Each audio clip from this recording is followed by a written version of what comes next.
Hey, before I kick off the podcast, I just want to shout out Next Door Clothing. Next Door, a clothing brand based out of Bondi in Sydney.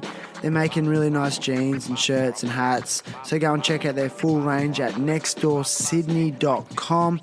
They're also artists, so you can go and check out a range of art. They put on rad parties, and I love what they're doing. So nextdoorsydney.com for the full range. Hey, it's Shan here. Whew, what an episode I've got this week. I mean, I almost don't even know where to start on this one. For me, I think it's one of the most profound episodes I've done in a very long time. I speak with Jeffery and Spencer Olsen. They are best-selling authors, both of them. They're a father and son team. Jeffrey's the father, Spencer's the son. And they are the survivors of a near-death experience. They're in a tragic car accident that took place almost 26 years ago to the day, and they lost the life of Jeffrey's wife, Spencer's mother, and Jeffrey's youngest son, which is Spencer's youngest brother. And to add to the trauma of the event, Jeffrey's leg was amputated in the process. He broke his back, endured 18 surgeries and 5 months in an intensive care unit. So this week, they're courageous enough to come on and share the details of their lives prior and post-accident, their ongoing navigation of grief, loss and acceptance, and it's just really like a journey of hope and enlightenment. And it travels on to this beautiful healing gift that is Jeffrey's second wife and the children that Jeffrey and his second wife have together. It's this beautiful story of redemption and, things going full circle. Jeffrey talks about that. There is a trigger warning in this episode, and, Jeffrey and Spencer courageously recount the day of the actual accident in explicit detail. And they both have a comparative experience with it. They have two very different experiences, both very profound, but just different. Compellingly, Jeffrey's experience with it involved like a subsequent out-of-body experience immediately post-accident. Maybe he died, maybe he didn't. He's not exactly sure, but he had this experience where, he vividly remembers rising above the scene of the accident in what can be described as a ball of light, and he was in the presence of his deceased wife, in which they had a long conversation about what they should do. And she gave him a very, explicit instruction, and that was, you need to go back and raise our son Spencer so he's not orphaned. And he did. He said it was a clear choice that he had, as vivid and as clear as he was sitting across from me. It was just very, confronting, and really, I'm speechless. I don't know. I won't ramble on about it. I want you to hear it from them. Now, the event was tragic. It really was. However, it's just overpowered by hope and love. And 26 years later, you'll see and hear two humans that are enriched, at peace, and in their own words, refusing to be victims. So I really hope you enjoy it. And if you have suffered loss and grief, I understand that there is a trigger in it, but if you can find the courage to listen in, I really do believe you'll find some healing words from their experience. And they both speak so well, and they were just the nicest guys, like the easiest to work with in terms of, scheduling, so professional. And I actually did a visual aspect for this episode. I don't often, do the video aspect, but I've recorded the whole episode. It is posted to YouTube as well, so get onto the Terrible Happy Talks YouTube site. And, I'd say watch this one. You need to see their faces so you know it's real. So, yep, enjoy the episode. Terrible Happy Talks. Terrible Happy Talks. Yeah, good to meet you, man. Whoa. Dude, I'm Submissive dominant lifestyle. Here we go. 3, 2, 1. All right, let's do this. Jeffery and Spencer Olsen, what an honor. I'm so grateful to have you here. How's Utah today? Oh, it's beautiful. It's been a good day. Still waiting for the snow to melt, but it's been a clear sky today, so it's been quite a bit warmer than usual. That is just such a foreign concept to me. Here in Australia, we're just at the start of autumn, but it's 30 degrees out today, Celsius, which is probably like 90 degrees Fahrenheit for you. Yeah, that's pretty hot for us. That's summertime. That's summertime temperatures. But here it is. We call it a bluebird day because the skies were clear and blue and the sun shined bright. But we're in 3-4 feet of snow. But it's sparkly. It's like a sea of crystals, and it's warm and it'll be spring soon. The birds are all coming out and the snow's beginning to melt. But it's a beautiful day here in Utah. Is that when it turns into mud season? They call it mud season. Just the beginning of mud season, yes. Yeah, I remember that. I was in Colorado, like I was saying, and I remember mud season going, this is the worst. I said, everywhere. So, Jeffrey, where did you grow up as a child? I grew up very near here. We've moved back home. I grew up in a little teeny town called Charleston, which is 1 mile from where I'm sitting right now. We're in a little town called Daniels, but it's right in the Wasatch Mountains, and we're about, 12 minutes out of Sundance and about 20 minutes out of Park City. But I grew up here. This is where I'm from. I've come back home to the country, to the farm, and to the Rocky Mountains of the United States. Would you describe that lifestyle as a child as being healthy? Oh, yeah. Yeah, I mean, for me, I was on a family farm, but we had beef cattle, with horses and beef ranch, and we also had a dairy farm. So we had Black Angus beef cattle that were over in a little town called Walsburg, just over the hill. And then our dairy cows were here in Charleston, and we worked hard. It was a rough and tumble family of all boys. I have 2 brothers, and I was stuck right in the middle.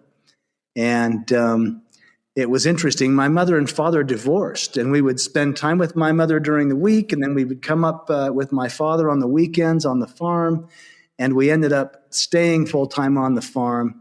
But even though my parents had split up, they were fantastic at co-parenting. They were really good at making sure they were co-parenting and both there for us, even though they were not married anymore. Wow. Do you mind if I ask how old you were when they divorced?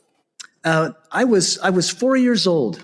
I was 4 years old when they divorced, and I still remember it vividly. I didn't comprehend what was going on, but it was sad and traumatic, and it caused some insecurities in me because what I thought was, good, true, and forever suddenly wasn't in a 4-year-old child's mind. But like I say, gosh, my father, he used to drive for an hour and a half to watch Little League baseball games. I mean, but he was there, yeah. And my mother was fantastic, and both later remarried. I do have 2 half sisters, and I call them my sisters, but my mother remarried, and they had a daughter, and my father remarried, and they had a daughter. So we did bring some feminine in with all that masculine energy of me and my brothers. But as far as the brothers, we were the 3 musketeers, and we're still best friends. In fact, my older brother just lives right here on the same property in a big ranch house up the way. It's kind of like Yellowstone. I don't know if you guys have Yellowstone there in Australia, but we're on the ranch. We've got horses and cows and the ranch house, and then there's other houses dotted about the property. And Spencer lives only about, maybe 2 miles from us. 8 minutes away. Yeah. It's less than 10 minutes. Jeffrey, what kind of activities were you into as a kid? I mean, you said that you worked on a farm, so you were obviously helping out with farm chores, but did you have any other interests or hobbies outside of that? Oh, I did.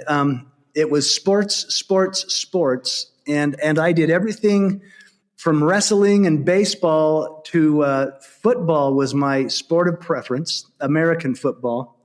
I also rode rodeo. I was a bareback bronc rider in my early days, and I got scholarships both for American football and for rodeo. And I picked the football I figured the girls liked football players more than rodeo cowboys. I was probably wrong about that, but you're going to anyway. get your ass kicked either way, so you might as well, pick the one that's going to yield you the most girls.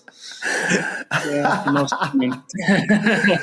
It's funny. I wanted to get off the farm. I wanted to get out of this small town, and I went away to college, and I got a degree in what they call advertising design. I was marketing with a psychology minor, and I went to work and did a lot of worked in the advertising agency business, and I'm still a creative director with a small television network.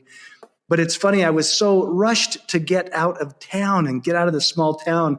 And now I spent my whole life attempting to get back on the farm, back in the small town, and we've finally done it. In fact, Spencer's home is in Midway, and he lives just a stone throws from the very farm that I grew up on, which is very cool. Has that been a reoccurring theme in your life, seeing things go full circle? I believe it has. I mean, if I'm old and gray now, and if I look around, yeah, it's like what comes around goes around, and we're not done yet. That's the interesting and frightening and exciting thing is we're not done yet, and so we'll see what happens. We'll see what happens. Spencer, comparatively, you've grown up in the mountains. How do you feel your childhood fared compared to your father's?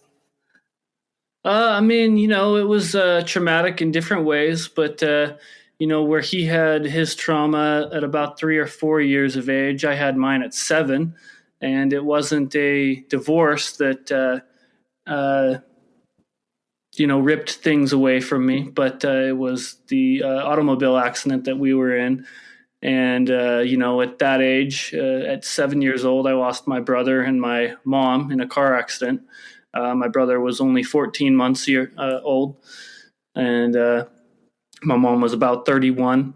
And so, that was a rough thing, not everybody's life is hard, but that was kind of my trauma, was just going through that and trying to basically pretend that I was okay and just wanting to be normal, even at that age. And then definitely through my adolescent years, just wanting to be normal and not be some special kid that had something traumatic happen to him in his life, but just be like everybody else, So, Did you feel when that? I was younger, like 7 or 8 or 9 and 10, I just didn't want to talk about it. Even if people, would say to me, "Oh, I'm so sorry. Like, I heard what happened to you." And I just say, "Oh, thank you." And I just kind of brush it off. I didn't really want to talk about it. Did you feel an isolation in it? Yeah, definitely. Like and it was probably a little self-imposed by my beliefs, but and it was probably also due to the fact that I didn't want to talk about it or deal with it, but I just felt like no one would ever understand. So why, should I make an effort to put myself out there to be humiliated when, nobody's going to understand? Like, I remember when I was in first grade and I was actually living with my aunt and uncle and my cousins immediately after the accident, when my dad was in the hospital for probably about 6 months. And while I was there, I went to school with my cousin and I was in the same grade as her. So that was kind of cool. We've always been kind of close that way. We've even been in a band and, some things in the, when we were growing up. But when I was in that class, I remember we were drawing something. For some reason, we had to draw a picture, and I drew a picture of, like, I think the accident or the car or something. And I remember a kid, looking at the cast on my arm and kind of jokingly said, "Oh, what happened to you? Did the car run over your arm?" And, I just wanted to shake him and be like, "No, you asshole. Like, half my family died, and my dad was dead and is fighting for his life. And I'm sitting here almost orphaned." But, I didn't have the ways or means to articulate that as a 7-year-old. And I didn't really know what to say, but just kind of go back into my shell and not deal with it at that age. Yeah. Yeah. So you mentioned earlier, you said, "I just wanted to be normal." Do you feel that people were treating you differently post-accident? And it was just definitely adults. Yeah. In what way were they treating you differently? Like treading on eggshells around you, or just too nice, things like that?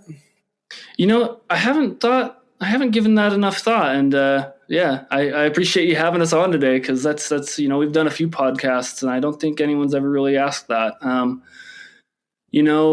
I don't know.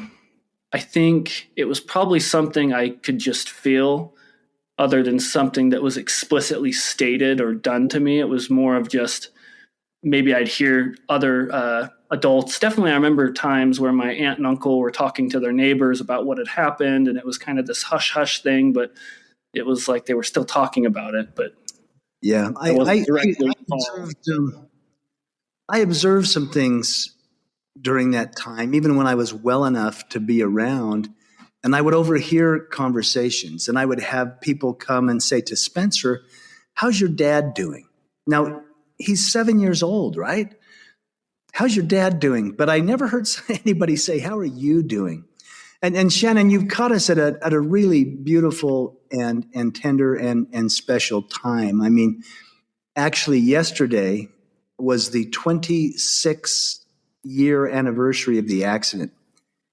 And the ironic thing, too, is Spencer, who's sitting here, he is 33 years old. He turned 33 last month. I was 33 when the accident happened. And I think listeners should realize this, that, it's been 26 years. I couldn't even speak of it for a decade without just falling apart. And we can speak about it now. But I look at Spencer, and he's 33, and I'm like, that's my age. That's the age I was. And he was this small, innocent little boy. And yeah, our whole world got uprooted in a way that was much different than a divorce and having both parents committed to co-parent. Spencer was nearly orphaned. And if it wasn't for family, I mean, like he said, he was staying with my younger brother and his wife, his auntie and uncle. And my older brother and his wife were right there. I mean, family rallied around us in such an incredible way. But yeah, it's been an interesting journey, and yet here we are, 26 years, almost to the day. March 31st is the accident day, and here we are on April Fool's Day, and it's an honor for me to sit and listen to Spencer talk as a grown man, and yet it's always sobering to me. It's always sobering to me. I believe Spencer is an older, wiser soul that came to walk with me through this experience, and we laugh a lot, and yet we still cry a lot. I sent Spencer a text yesterday morning, and I had tears, even after 26 years, saying, wow, 26 years ago, everything was uprooted. And yet I love my son. I have 4 sons, including the one that passed. But I said, you're the reason. You're the reason I stayed, and thank you for always being the reason. And he's been that for me, and still is. What would you say to your 33-year-old self prior to the event, if you could go back? Oh, wow. Hold on. Hold on. This is going to be a horrible, terrible, magnificent, healing ride. It almost begs the question, do you say anything? Or you just let it happen? Because is it worse telling them it's going to happen? I don't know. There's no way to prepare anyone for that. And things have played out in a beautiful way. I mean, Spencer's a grown man. He's married to a lovely woman, and I eventually remarried. So he had we call them stepmothers, but to Spencer, it was never a stepmother. He used to say, I have 2 moms. I have one that's looking out for me from up there, and then I've got you here that's teaching me and doing the laundry and cooking the meals and being my day-to-day mom, I want to go back a little bit to, you said, you must have been an okay student. You went straight to university. you got a degree in advertising or media, did you say?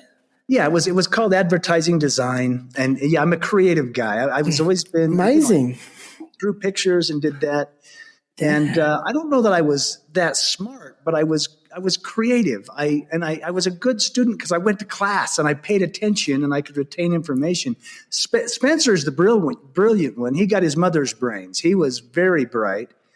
And where I was an athlete and doing rodeo, he was a musician. He was a first class bass player and backup vocals in rock and roll bands all over everywhere. But anyway. And then you went straight into the workforce in your 20s, and you were working in that space. Did you get a job specifically in that space, or did you work for another company? Are you speaking about to me? For you, Jeffrey, yeah. Yeah, I had an internship at an advertising agency. It was part of the Ogilvy Mather Group. I graduated straight away from college, went right into it, became a junior art director to creative director to executive creative director. I ran my own agency for a while. And I was I was blessed. Opportunities came my way and I was always doing something I loved. And that made a big difference. I loved what I did for a living, so it didn't feel like work. It was stressful. Long hours sometimes, but I enjoyed it. How did you meet your wife? I met her in college, my first wife. And this is interesting, and I don't want to go too, in college, I met Spencer's natural birth mother, my first wife. Yes. She walked into a room and it hit me like lightning. It's like, there she is. I was incredibly shy. I didn't dare say anything to her, but it was beyond love at first sight. It was a knowing. It was like, wow. Now, my current wife, Tonya, Spencer's second mom, or mom now, or mom here, I had a huge deja vu. I was not dating. I was not looking. I was incredibly lonely. But she walked in the room. It was a business meeting. I wasn't in a nightclub looking for a date. I was in a business meeting, and she walked in the room, and it was the exact same thing, lightning. It was like, there she is. And in that moment, I thought, I need to I should see a psychiatrist. I'm so lonely.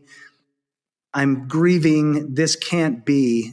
But as the whole thing played out, we became friends, and then we fell in love, and we got married. And Tonya, my current wife, she's the hero of this story. Not only did she become my wife, but she said, I want to be Spencer's mom. I'm going to take that on too. And yet we both feel like there was angelic support, like she never knew my first wife in this realm, but we both felt guided to it. In fact, I felt guilty when I was having feelings for Tonya. I'm like, how can I have feelings for another woman? And I went to my first wife's gravesite, and I was angry and I was sad, and I was basically saying, how dare you? How could you leave me like that? I'm here, I'm walking around with a cane, I'm attempting to raise our son. And Shannon, this sounds crazy, but I swear she like came. I felt her there. And she communicated to me that and the words were so powerful. She said, I loved you enough to go. And I'm like, that makes no sense. How could you love me enough to go? And she said, we had a deal. I would have loved to stay and grow old, but your soul's journey was different than that. And I loved you enough to go that you would have the experience you came here to have. And now I look back and I think, wow, that's love. At the time, I'm like, that doesn't make any sense. And I blurted out. It wasn't like I could see her with my eyes, but I knew she was there. I said, I'm having feelings for another woman. And Shannon, she laughed and she said, of course you are. Of course you are. I know who you are. I know how you are. And it was interesting. She had a good sense of humor. She said, I sent Tonya your way. I was hoping you would notice because you're a pretty good dad but you're a lousy mother. And my little boy deserves a good mom. And so and Tonya was not there with me in that experience, but Tonya had other experiences where we felt like there was this angelic thing. And yet here was Spencer, the beneficiary of that as a young boy. By that time, he was probably 9 or so. But anyway, it's an incredible story of how this whole thing came together. Spencer, do you remember the day you met Tonya? I'm not sure if I do. I remember on several occasions, she would fly into Salt Lake and vice versa. My dad would fly out there a few times to, I believe it was Phoenix. But no, I just remember, I don't remember the first time I met her or when I first heard that my dad had met her. I just remember there was like a time when we were at the park, and there was times where I remember she like stayed at our house. I don't have any specific memories. Can you recall your initial feelings towards her? It doesn't have to be an exact moment, but yeah, it was kind of like intrigue and kind of like a hopeful promise, like of a bright future, Oh, really? So there's feelings of hope there as a child, even. That's so cool. Jeff, leading up to, you can probably tell I'm kind of building up towards, that day, because it is quite. I mean, it's just so compelling. You can't deny that. I want to know about the work you were doing. Oh, no, actually, I want to know like when the boys came and what your family situation was like. Were you working, long hours, young children in the house? Like, how would you describe your life, in your late 20s, early 30s, just prior to the life-changing accident? Yeah, it was a good life. I had just spun off from a large advertising agency where we were doing a lot of work for Intel. I'd been working on the Intel Inside campaign, which is still going. I mean, it was you? Well, it wasn't me, but I was on that team. Yes, that was part of our initial, team. And I had spun off with some partners, and we had started our own advertising agency. And boy, we were working with clients. I was working long hours. Tamara, my wife, was a high school teacher. And she loved her students. I mean, she really did. And we'd been married about 3 years when Spencer was born. And she thought, for a while, she thought maybe I should just quit my job and come home and be a stay-at-home mom with my first son. And it was troubling to her because she was torn. And she finally made her choice. And this speaks to her character. She said, "Yes, I do love my son. I'm going to be there for him." But she said, "I feel like I have 120 sons at that high school and 120 daughters too. I feel that I can influence their lives and be a force for good in their lives." And she actually set up a daycare at the high school. So she would bring Spencer with her to school, and he would stay in this little daycare that they had certified teachers, and the students would come in and she would teach and go see him on her breaks and between, the class periods. And so she created a situation where she felt she could be both a mother and a teacher, and she devised a way to make it work. But we were both working long hours, stressful stuff, but we had a beautiful young family. Now, Spencer came and we were told that we may not have more children. There was complications. Tamara wanted more children. We had to go through a whole process of in vitro and everything else before Griffin, our second son, came. And that was 6 years after Spencer was born. So we'd been married 10 years. We had these 2 beautiful boys. Griffin, our second, was kind of this miracle boy. We were told we may not have more children, and yet he was here.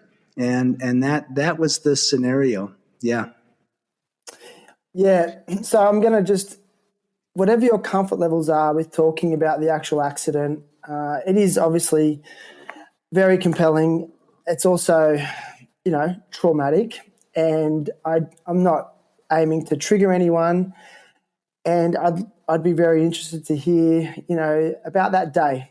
And but before you go into that day, I'd like to ask you about the morning of that day. The reason I ask that is because I wake up every morning and I have a routine I go through.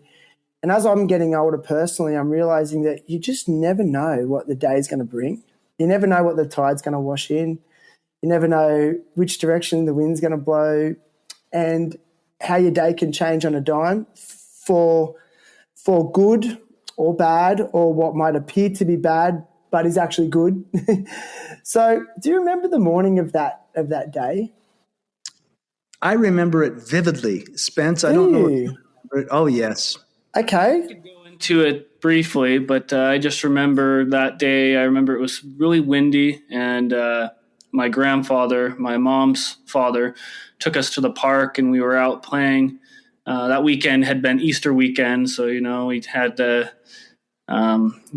Easter bunny came and everything. We got our eggs and our presents and whatever, and then we were playing at the park, and I just remember it was windy that day, and I think you guys went golfing or something. I can't remember if that was on that day or not, but after that, we came back home and got all our stuff ready and packed up and left. Yeah. The morning was it was a morning of goodbyes, and we had gone to southern Utah to see Tamara's parents, and we got golf in, and we celebrated the Easter weekend. I mean, as a Christian family, like we really did. And that's what's ironic is you talk about resurrection, and rising on the third day, and yet it was the day after that we didn't rise, we crashed. But I remember that morning. What I remember specifically about it was after we had come back and we had hugged everybody and said goodbye, and I packed up the car and I buckled the kids in their car seats, and we were heading home. And there was Grandma and Grandpa, Tamara's parents, on the porch waving like they do. And I was just pulling away from the curb. And Tamara stopped me. She said, "Stop, wait." I thought she had forgotten something. I thought, she must have left something in the house. And she said, "I just need to go hug Mom and Dad one more time." And I'll never forget this. Now, it was, at the time I thought, oh, women, we've hugged, we said goodbye, we got to get on the road. But I watched and I noticed, and she ran up and she not only hugged, but she kissed. She hugged and kissed her mother and father. And then she came running back to the car, and we took off. But as the day played out, that was the last goodbye. And that's what I remember so vividly. That, and then Griffin was playing in a cupboard. He would get in the cupboard at the house there, and he'd shut the door, and he'd open it up and holler and then shut the door. And it had been a joyful, peaceful morning, but I'll never forget watching her go and hug and kiss her mom and dad. And that's what I recall of that morning as we left. And it was in that ride home that we had the accident. Was the accident? Well, can you share the details of that in terms of were you impeded? I know you've done a lot of podcasts about this. Yeah, I'm aware of that, and there are people that have heard it, but for my listeners, I don't think they've actually heard the story. No, and I'm happy and able to do it. I couldn't speak of it for almost a decade. I mean, please understand if I'm able to speak about it, I still get emotional. It's been 26 years as of yesterday. We were driving. I was driving the car.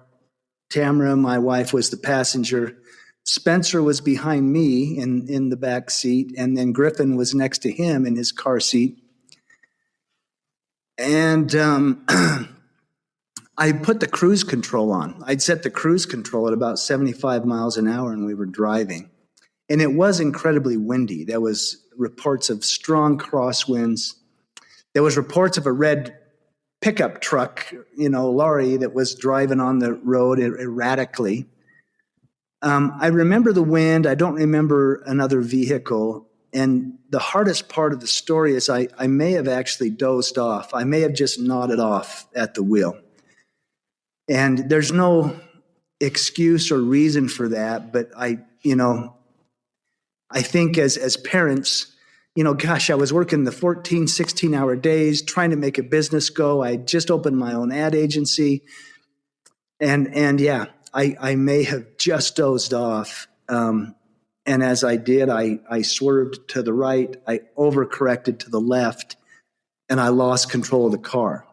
And the car then began to roll, not off the road, but down the road at the high speed of 75 miles per hour. And I blacked out for most of that. And, I mean, Spencer can share what he experienced as that. But when the car came to a stop, the first thing I heard was Spencer, my 7-year-old son, in the back seat crying. He was crying hysterically. And I thought, I've got to get to my boy. I've got to get to my son. And that's when I realized I could not move. I was pinned either to the floorboard or the seat. There was the rancid smell of gasoline, all the broken glass. And I was losing consciousness. But Spencer, what was that like for you that day in that back seat? I was just bringing myself back there, and I think I was sitting behind Mom, not you, because I don't remember. I don't remember having to cross over Griffin's car seat, and so I feel like I was behind Mom in the passenger side, and he would have been to the left of me. Shannon,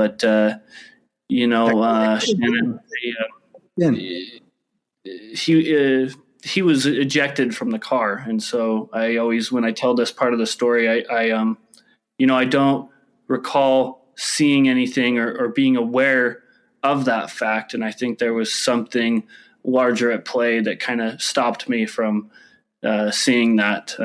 Luckily. But for me, I just remember being in the back, playing with my Star Wars toys. I'm still a huge Star Wars fan, but I was just playing with my Easter toys. And I just remember kind of feeling the car swerve a little bit, and then hearing my mom yell out, "Jeff," and then grabbing the wheel. And then from there, we began to tumble. And I just remember seeing everything almost in black and white, but the colors that I see were black and red. But everything just slowed down. I could see my toys flying around in the air. I'm sure there's lots of movies where they get in a car accident and they show it all slowing down. That's kind of what it was like, but a little bit more in black and red. Then when we came to a stop, I just remember being in a panic. And I remember at that point, feeling kind of alone, but then I heard my dad say, "It's going to be okay, son." And then that was it. And I didn't talk with him until some point later on. That was kind of the last words I heard from him. At that point, I was there for probably what was 2 to 5 minutes. And then, of course, the first responders came and they pulled me out of the car, gave me the basic rundown of what's your name, what's your address, how many fingers am I holding up? Can you say your ABCs, count to 10, And I just remember being on the side of the road and looking over and kind of seeing my mom draped out the side of the window and kind of seeing blood in her hair. And just I couldn't conceive of what had happened or what was going on, but that was my new reality. And I didn't know how to cope with that. But at that point, we waited for the ambulance to come, and then they picked me up and got my dad. And I remember being in the ambulance, and I was just ferociously, I just kept vomiting blood. And I think someone had described it as when you're in something when you're in a vehicle that spins around like that, it's centrifugal force or something. But I remember going through that. and it's quite gross. It was like a big tote that it was in, and anything, it was just, I can remember it. But we finally got to the hospital, and they took my dad. We were in separate ambulances. I guess we each needed our own ambulance, or maybe that's how they make more money. The ambulances here in the U.S. are quite expensive. But then I remember being in kind of a receiving room or something like that. But I could just remember hearing my dad in the other room, and I could just hear him like yelling out randomly, just in pain. And it was just like, at that point, until I was reunited with family, it really truly was the most alone I'd ever been, possibly in my entire life. Just kind of being, I was attended by the nurses and doctors and things like that, but I was also just very alone. And I remember even being in the hospital at one point and remembering kind of the events of the day. And it was just, if I could articulate it now, it was like I was almost daydreaming, replaying the events of the day, and then just trying to understand how I had come from such an innocent, happy day at the park to this. And I just couldn't quite grasp what had happened. But I remember hearing some doctors say at one point that, they said, "Oh, the mother is in the other ward." And I don't know if it was ever expressed to me that they had passed, but I kind of knew. It was like, it's not in what you say, but it's what you don't do. It's kind of reading in between the lines. That's how I knew they had passed, is even in the car right after the accident, I hadn't heard anything but something from my dad. And so, it was awesome, because I do recall some church missionaries coming in and giving me a blessing. And even though today I'm not very religious, I'm more spiritual, I appreciate them coming and showing up for me like that and just giving me a blessing of comfort.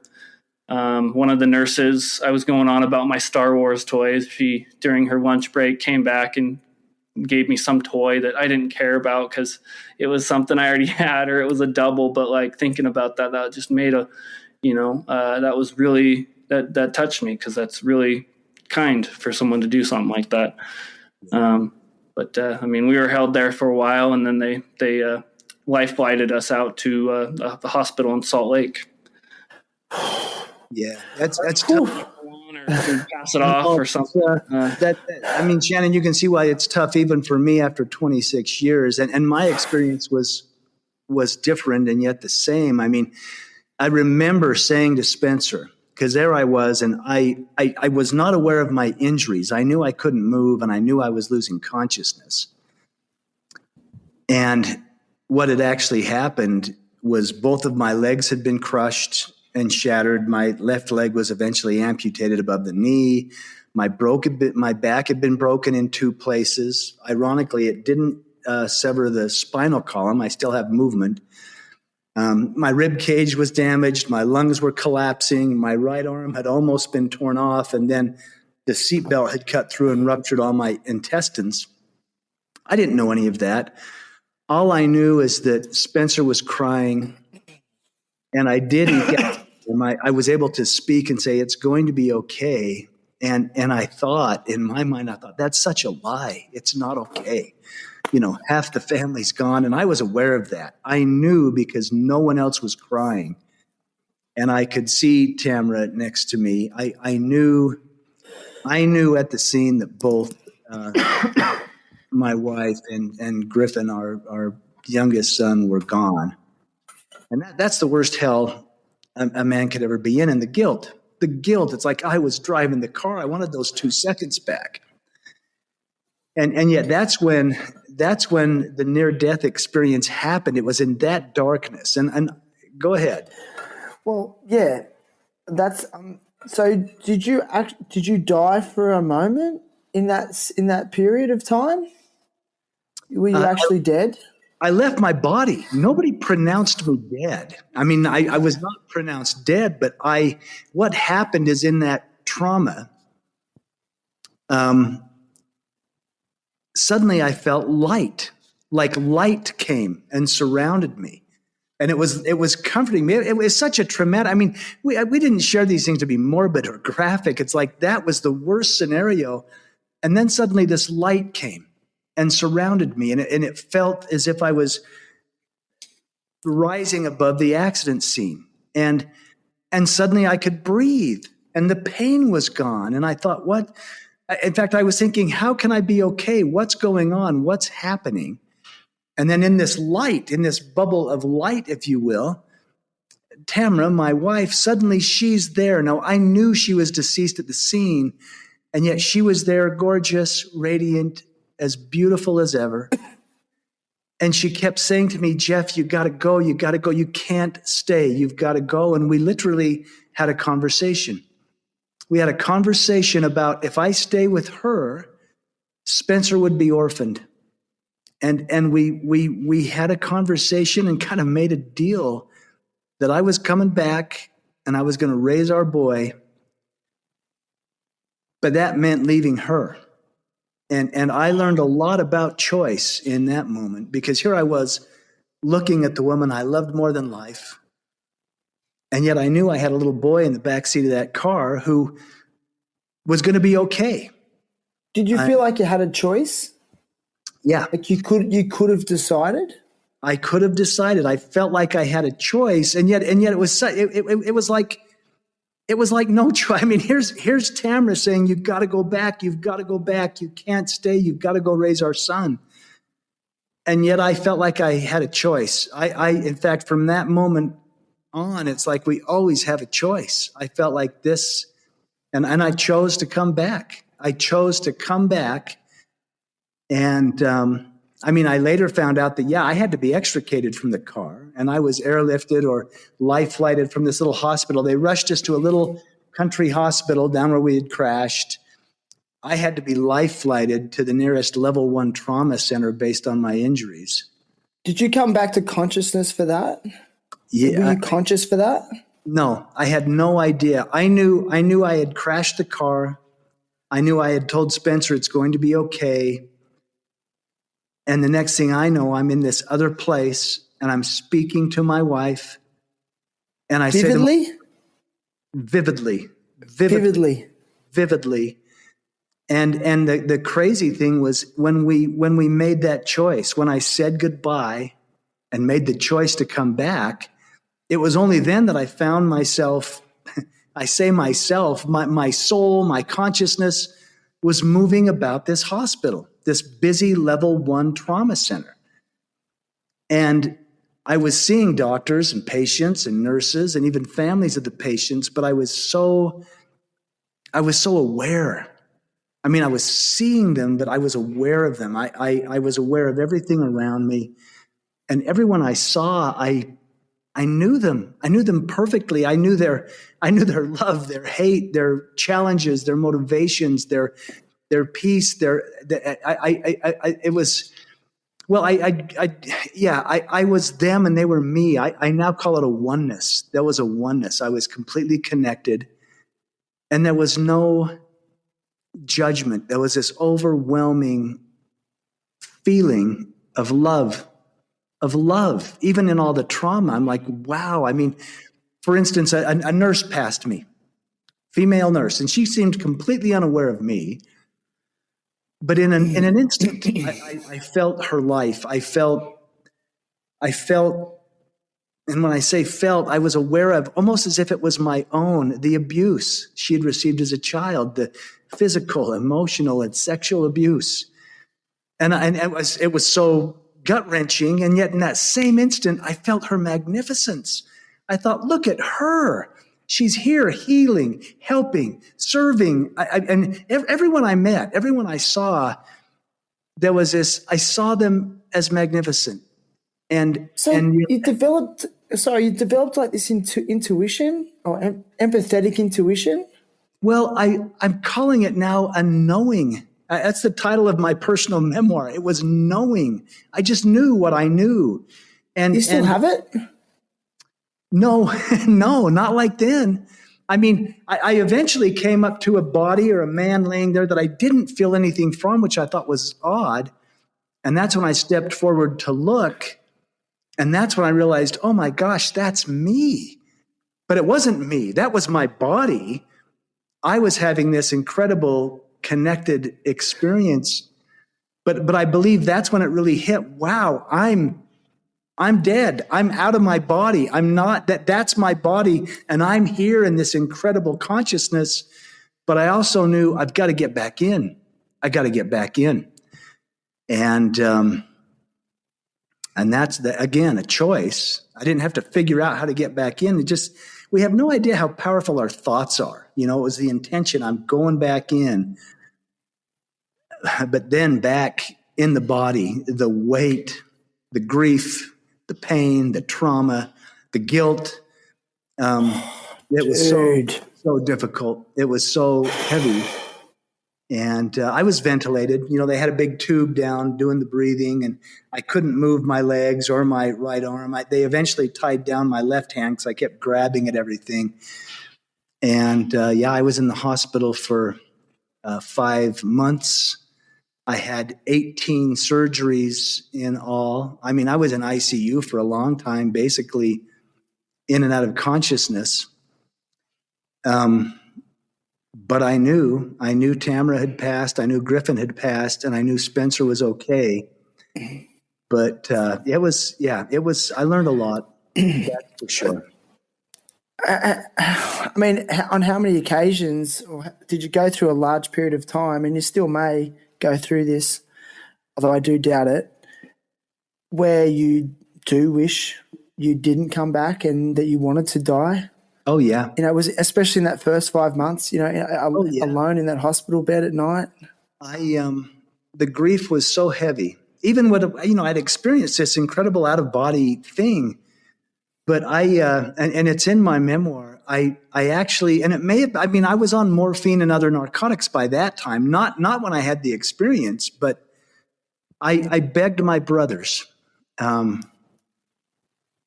I begged him to sneak a gun into the hospital.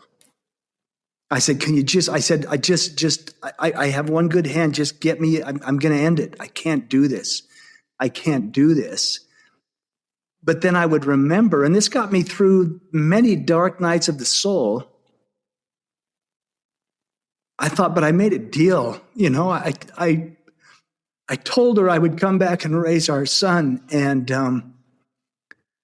And Spence and I have been through a lot of stuff, and he's raised now, and he turned out fantastic. He turned out great. But there was many times that I thought I can't do this. And yet I remembered I gave my word. I said I would come back and do this. And I probably botched it up every other day, as a father and as a man. But somehow that was the reason. That was the motivating force to not end it, because I wanted to. It was so heavy. It was a lot.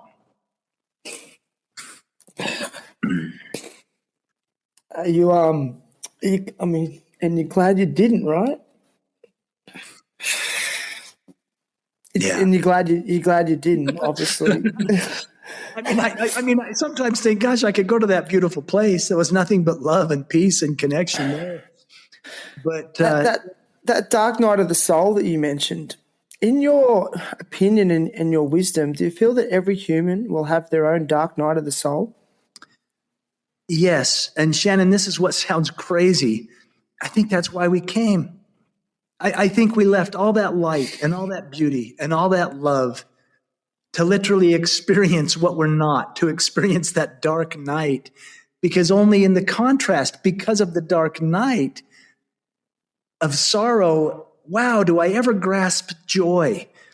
People will say to me, well, you must have been spared for a great cause. And I said, yeah, to play catch with my son, or to catch one more sunset. But this, like the little things are the big things. That one more sunset, or to see my son laugh, or, to hold my current wife's hand. That's the big reason that I came back. It wasn't to save the world or cure cancer. It was to do those little everyday, what many may think are mundane things. Those are the most divine things we'll ever do. That smile to a stranger as we walk down the road, might be the most magnificent contribution to humanity that we can make. Spencer, Yeah, it's in the mundane that you see the magnificent, because we all have those mundane moments in our life, but that's where I feel like we can make the most difference, just how we treat our wife or our spouse or our kids or our coworkers or our friends. It's just in those little day-to-day interactions that we can make a difference. And it's kind of like you said earlier, Shannon, we never know when indeed what we are doing, it will be the last time, whether it's tucking in our kid at night for bed or picking them up to take them to bed. You never know when it's going to be the last time, but eventually there's that point where they get too heavy to pick up, or they get too old to want to be read a bedtime story. And I don't have any kids yet, but I hope to. And I can imagine that scenario playing out, but you never know when it's going to be the last time. So I always try and use that to make the most of it and not take it for granted. Spencer, when do you feel that your real dark period came? I'm assuming it was a bit more of a delayed onset than your father. Definitely, yeah. When do you think it hit you? And I guess it does link very closely to PTSD, right? Yeah, definitely.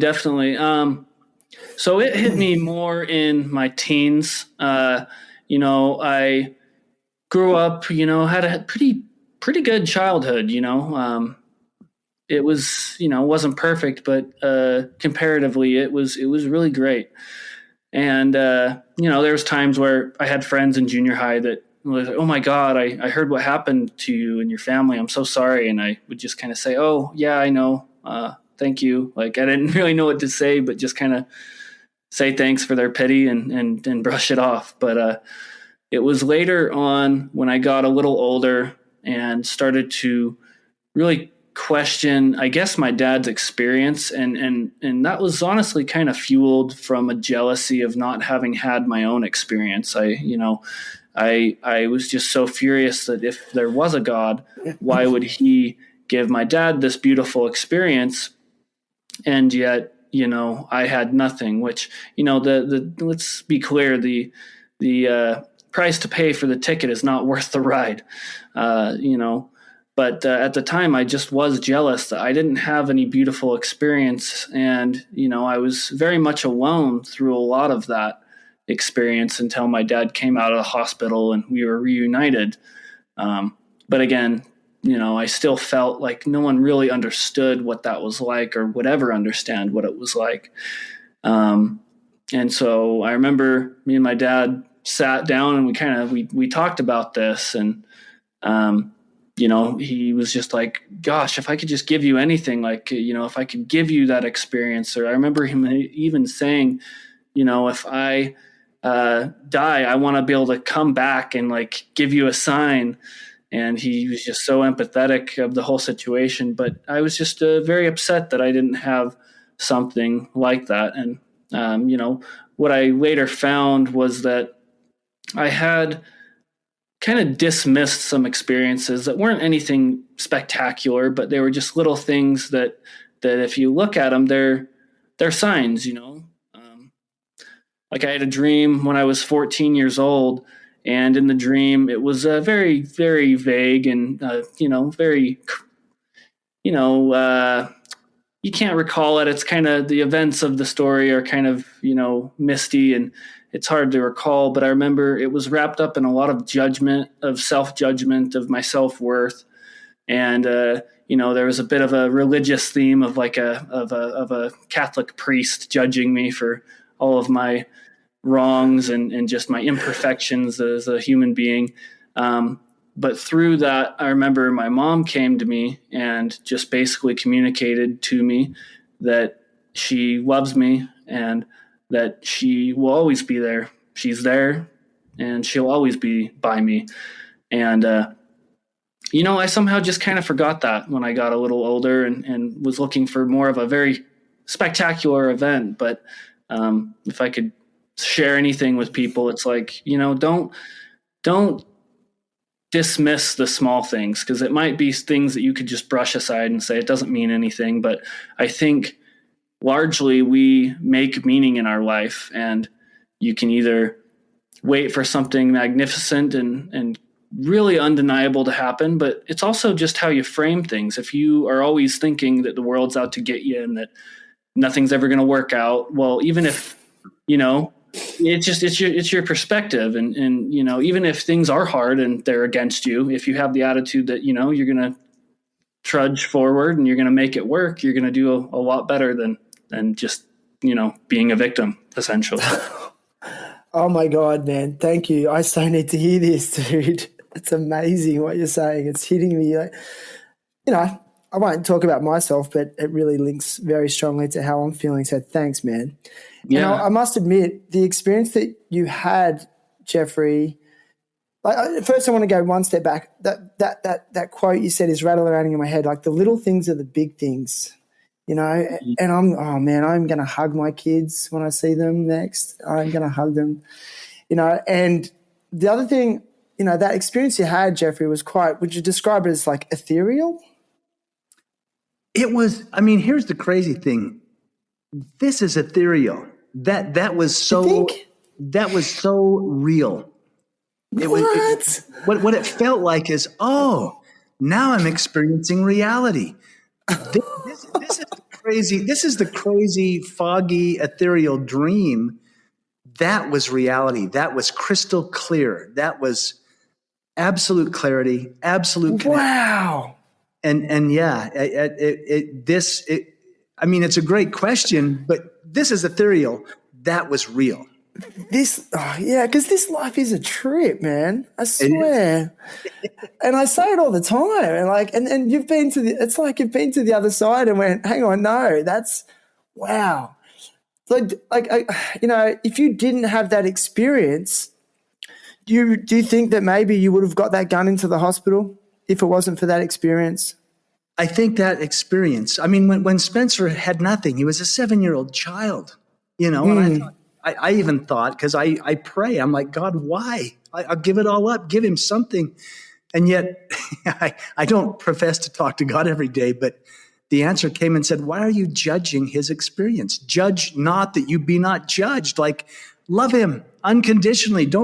Why do you think, why are you so arrogant to think your experience is better? That's why he may be the older, wiser soul who didn't have the experience and navigated that as an innocent 7, 8, 9, 10, year old child. If I didn't have the experience, Shannon, I might be the guy strung out on some street corner wondering what happened, And unfortunately, there is a lot of people who have, because the pain and the grief is just so heavy. I just think it would be enough just to kill you alone, the pain and the grief of that. And I can't imagine it. I want to know, though, were you a spiritual or religious person prior to the accident? I was devoutly religious. Okay.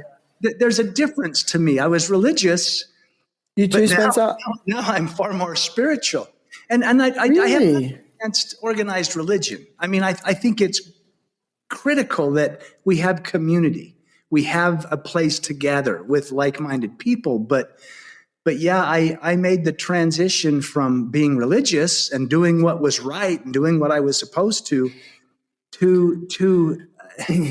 it was love. And yet, even in my religious tradition, take Jesus, who is he's still my hero, my master. He said these things, love your neighbor as yourself, these simple little truths are so powerful, especially having experienced what I did, where it's like, oh, my neighbor is me. I am them and they are me. And I am the beggar in the street and I am the man in prison and I am the stranger that just wants acceptance. And so suddenly my beliefs were expanded into absolute trust. Suddenly I thought, oh, now I get what it means. And it's not a picture in the chapel or a verse in the Bible. I experienced something so tangible and powerful that it transformed my beliefs into trust. into a different realm, a different way of being. So there's a spiritual realm. We've clarified this now, right? Everybody, there's a spiritual realm. Tick. Okay, I don't have to think about that anymore. Okay, but you both, and I know Spencer said this as well. You're more on a spiritual path than an organized religion path, and I agree with you. I think I identify with a higher power of my own understanding.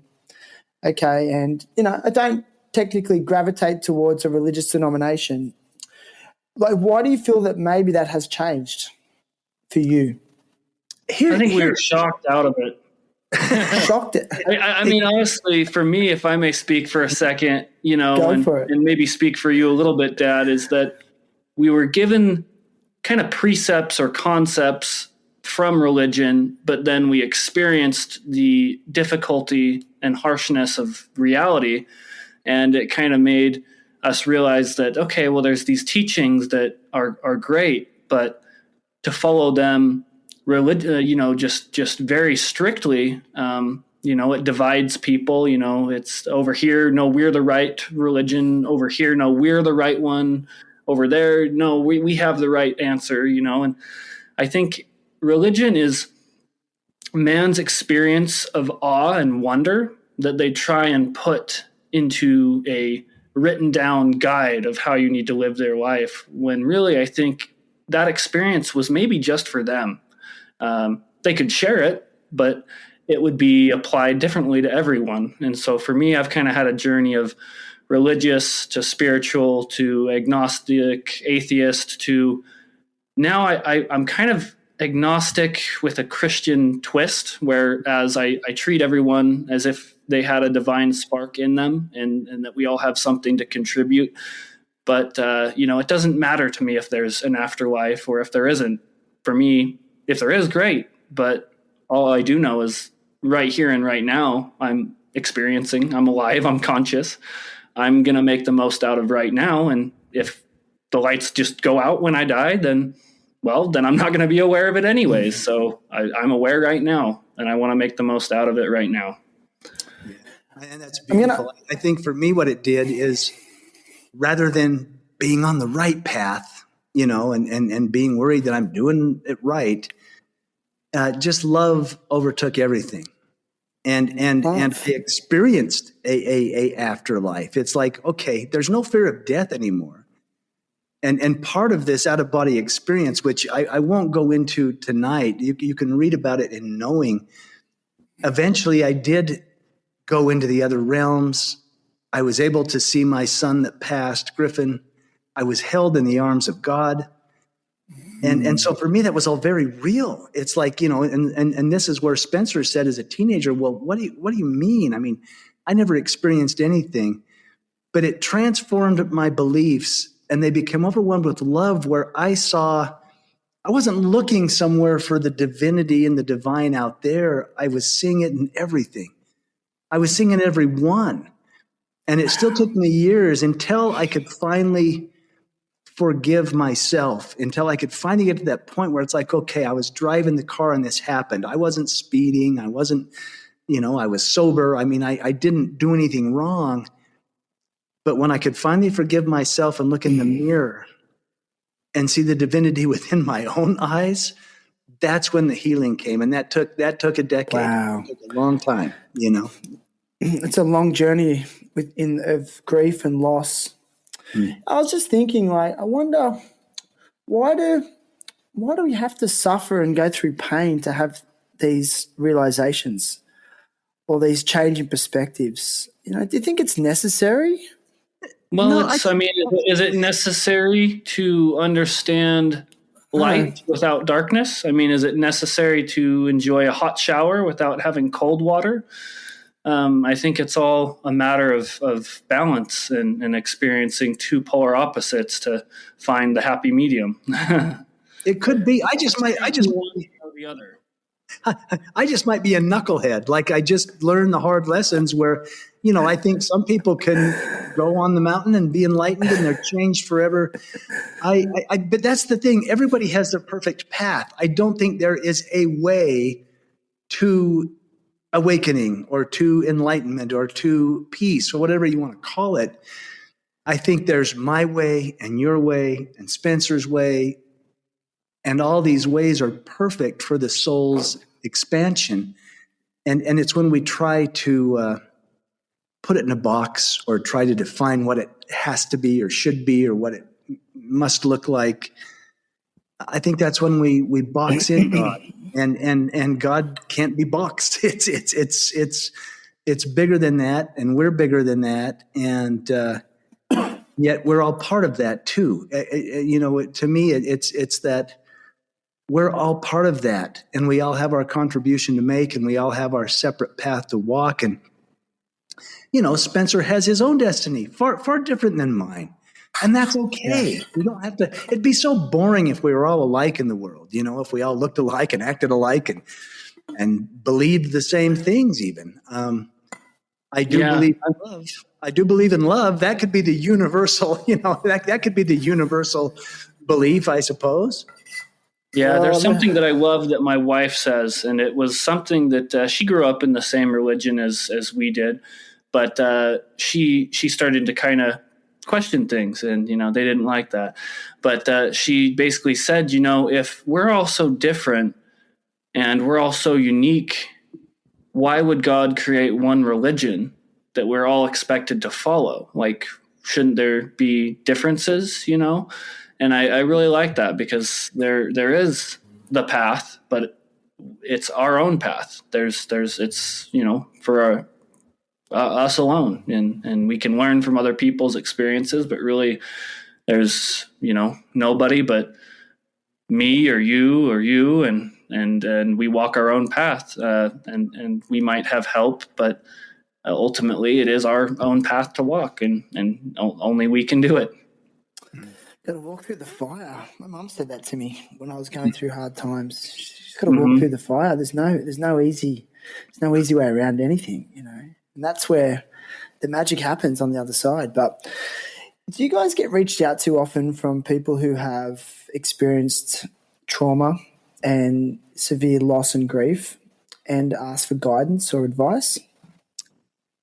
I do. I do. In fact, it's interesting. It became overwhelming at a point. I've gone off social media, and yet we do work with organizations where, we do reach out, and we allow people to reach out. And there is a website, envoypublishing.com is a website where you could reach out and send an email. And, we look at those. I read those. And if it's appropriate to answer, we do. We do. Yeah. Wow. Yeah. Well, now 26 years on, reflecting on your healing journey, what would you say what would you say to someone who is at the beginning of a very difficult healing journey, similar to what you've experienced? What advice would you give them now, 26 years on? Is it as simple as just hang in there? I would say that no one's going to know what it feels to go through this experience. When people say, I know exactly how you feel, I think that's, to borrow a British phrase, that's rubbish, that's nonsense. That's like, no, you don't know. But I would just say, life is not easy, and it's not about the cards you're dealt, but it's about how you play them that makes sense. And you might be dealt a shitty hand, but I mean, there's no power from claiming victimhood.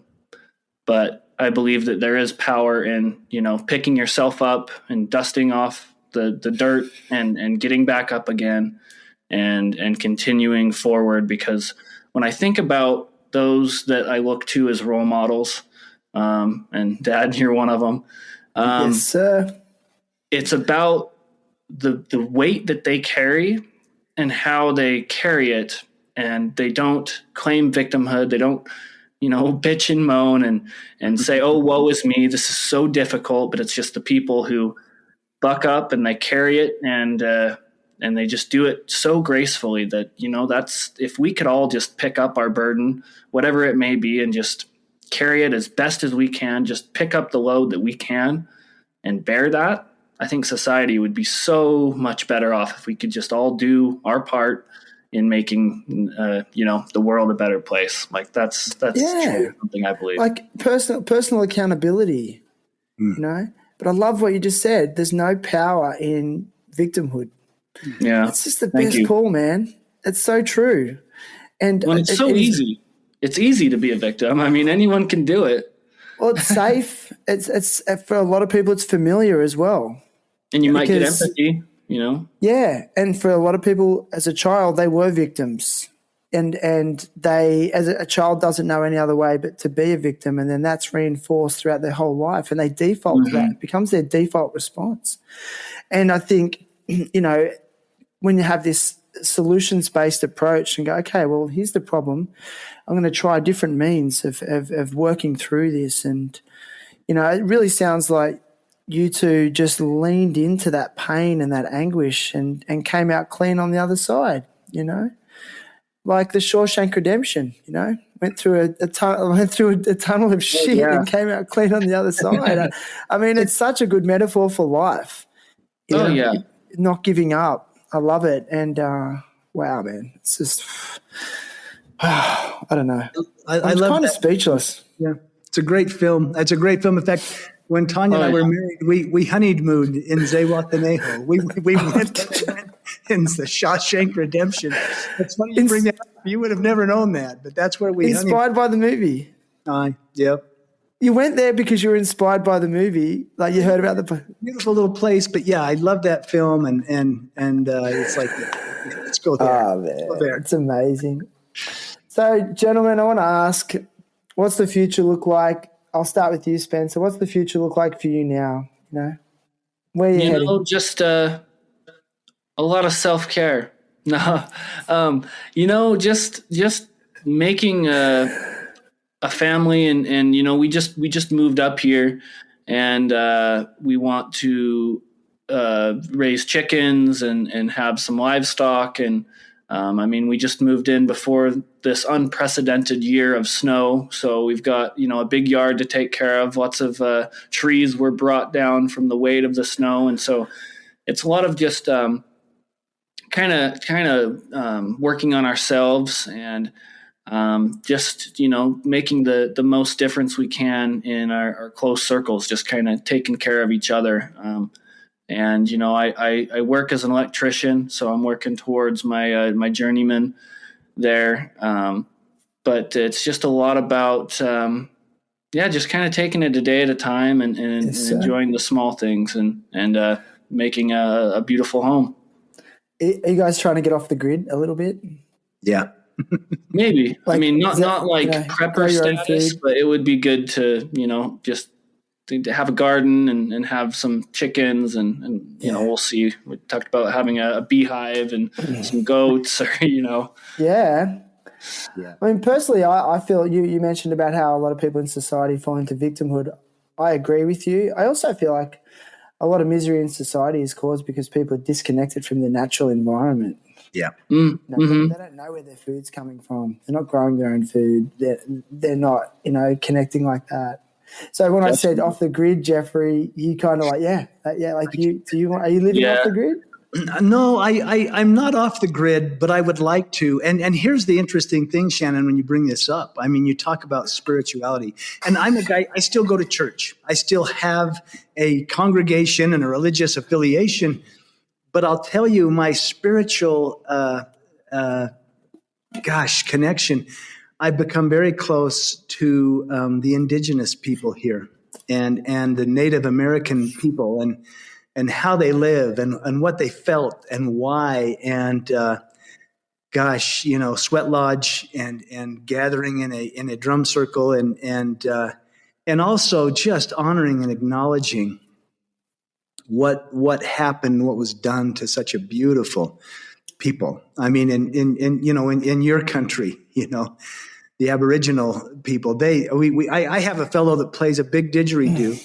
Yes. He'll do it on my back to, ease pain and relief. I tell you what, there is something about getting back to Mother Earth And we were just out on a little place called Antelope Island last weekend, and there's still a wild herd of buffalo out there. And Wow. yeah, there's antelope out there. That exists still. Exists. It exists. Wild buffalo.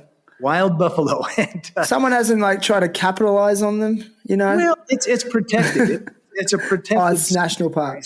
So yeah, they capitalize them on. They'll charge you a fee to go through the gate and go out and look at them, but it's worth it. I would pay double to go experience that. But there's something. I mean, we talk about the other side, you know, the near death experience or this other realm, and gosh, maybe heaven's right here.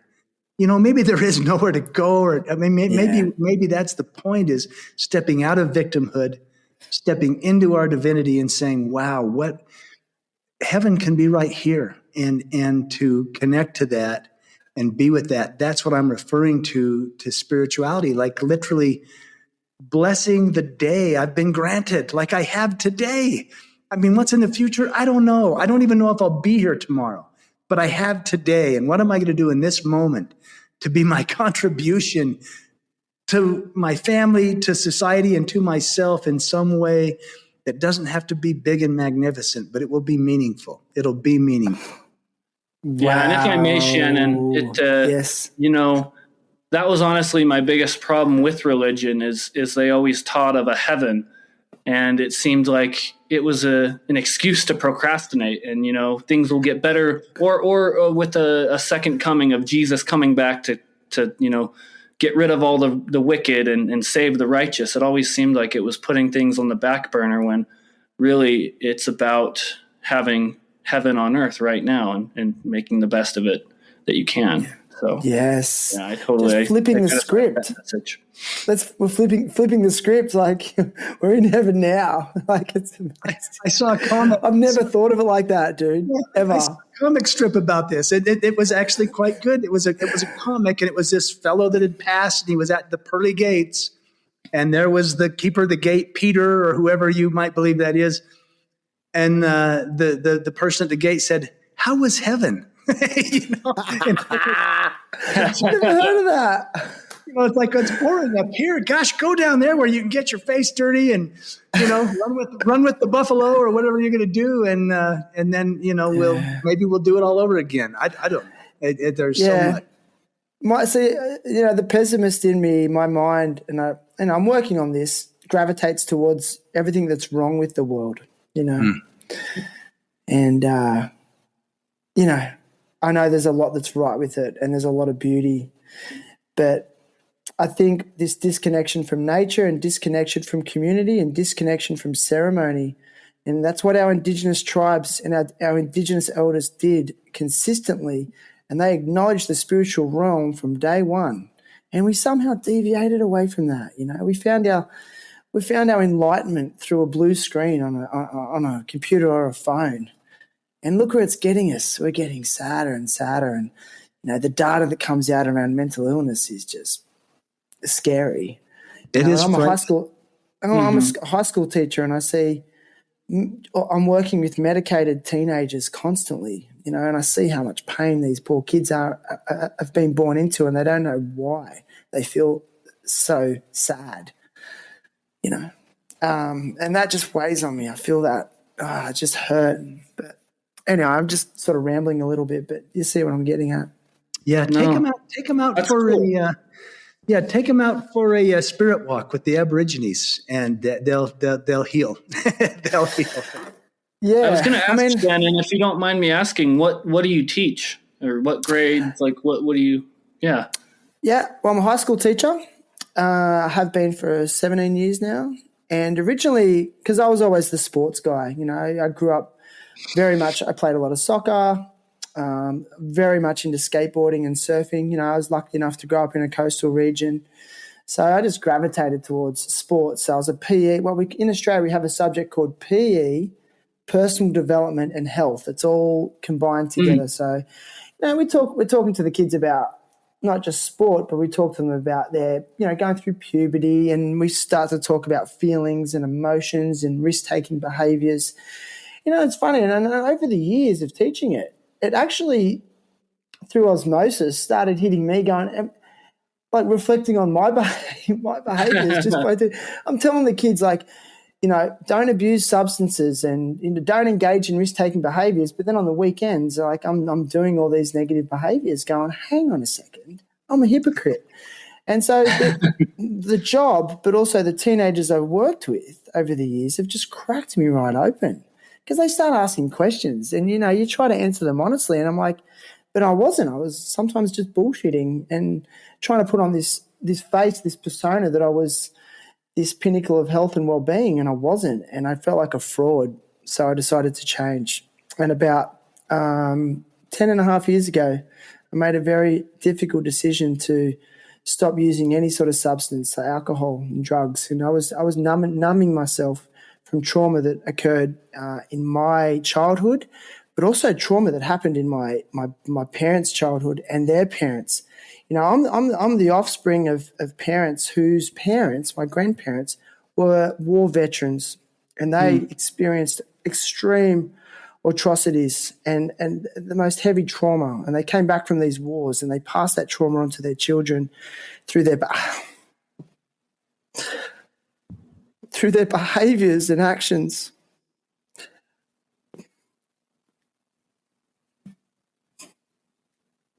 And then the cycle continues. It gets passed. And from a scientific level, I've heard, I'm very much into a neuroscientist called Andrew Huberman. He talks about intercellular trauma. It can change a human's DNA. It's passed on. And that's why I identify with Indigenous populations.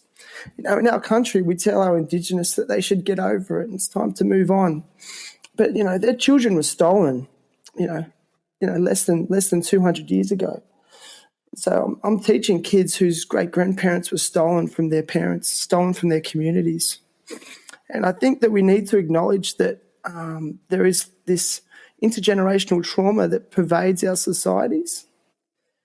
And I think it drives a lot of mental illness. It really does. Remember, we had world wars. We had World War I and World War II, and America had Vietnam, and there's other wars still going on. But these are just relevant to our societies. And our grandparents, maybe your parents, Jeff, I don't know exactly how old you are, but, they pushed it all down. They didn't have the support that they had. A lot of them came back alcoholics, suffering extreme PTSD that you don't talk about, but then they took it out on their families, in various ways. Yeah, my father is a retired lieutenant colonel in the Army. Yes, yeah. And the interesting thing is he said to his sons, me and my brothers, he said, no. He said, you stay home on the farm. You don't want to go and do and be that. And he, he's very patriotic. He's very good man. But,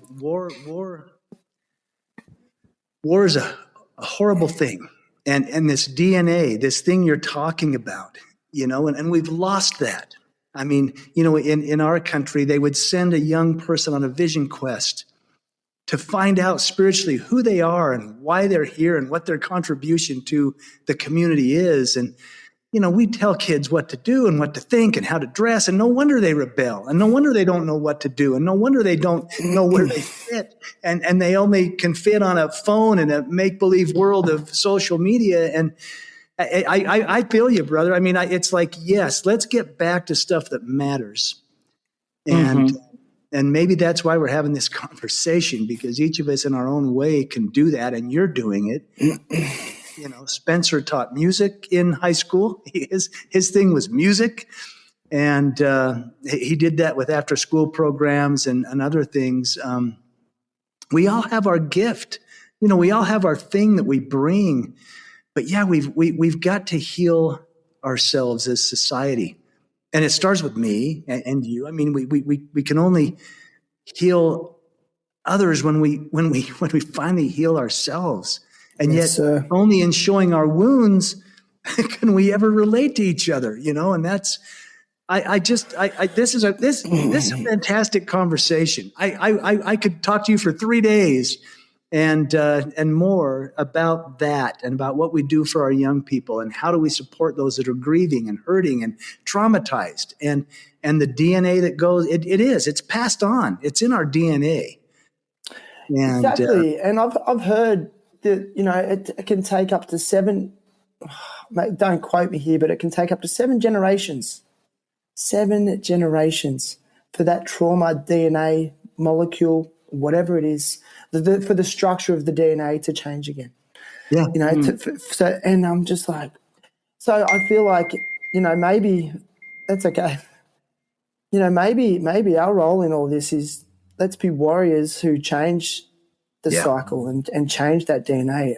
But it's like the hero's journey. You have to go into the belly of the beast and slay the dragon, to do it. And it's pain and it's hard, And I feel like maybe just an observation after talking to you for the last hour and a half is maybe you guys were just thrust into that through what can only be described as horrendously traumatic experience, So I think you guys are amazing. A lot of people couldn't talk. We think the worldview, Shannon. It's awesome. And 7 generations. I mean, the elders, the native elders here, they will make no decision until they consider how it will affect 7 generations. Oh, they actually say that 7 generations. Okay, they say that, right? Yeah. In fact, but it's funny, and I don't mean to digress, but please. But the great warrior. There's many great warriors, but they called him Crazy Horse, and yet that's a misinterpretation. Yeah, if his name were translated properly, he would be one who has, or maybe even one who is like a spirited horse, one who has the heart of a spirited horse. But he made a prophecy, if you will, and he said in 7 generations, and this will be Spencer's children, is 7 generations from Crazy Horse. He said, we'll finally get it. Then they'll gather around the sacred medicine wheel, all the colors, the black, the white, the red, the yellow, all races, all beliefs. They'll finally come together and be one. And that's what my hope is. That's what my prayer is that we'll finally figure it out as humanity, and we'll put aside our differences, and we'll become one. We'll finally say, you know what? As divine manifestations of all that, we have far more in common than we'll ever have in our separate beliefs, in our racial stuff, in our religious stuff. We'll finally realize that we're more brothers than anything else. So let's be that and walk together and put all the other stuff aside, Yes, man.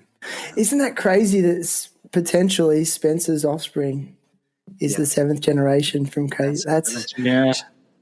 I hope that's true. I have a little bit of doubt about that, but I think we are moving in good. I think we are moving in a good direction. I mean, we're definitely advancing, but at the same time, we're playing some of the same games that we have played in just different ways. And I think if we can just realize that we're all born into this world essentially the same. I mean, even in the womb before we develop into male or female, we're all the same. And it's only through the families that we're born into, the DNA that we're born with, that shapes us into who we are. But essentially, we're all the same. And, there's not much that separates me from anybody else on the street. It's just experience and happenstance. Yeah. And it's that simple. So why do we want to complicate it? But anyway, that's a huge conversation. But it's that simple, bro. It's that. I agree with you 100%. It's that simple. Yeah, and easier said than done, but definitely it is that simple. Yeah. Oh wow. Well, listen, it's been epic.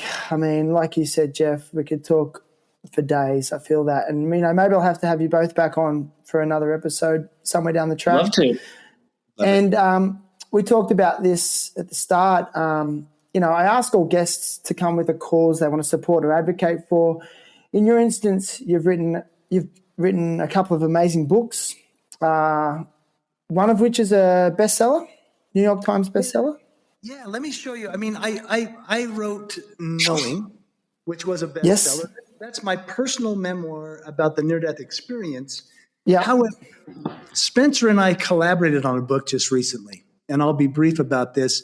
Spencer said, what do we do for young people, for kids that don't have the experience like himself, but we we've released Where Are You? And it became an international #1 bestseller, which was crazy. But this is written from the innocence of that 7-year-old child, Spencer. And, it's illustrated. We thought we were writing a children's book. What we found is this has been embraced by everybody who misses somebody. But it touches on, we only grieve because we love. We only hurt because we love. It's all love. And so it's not a religious book. It's not a book like that, but it's a very spiritual book.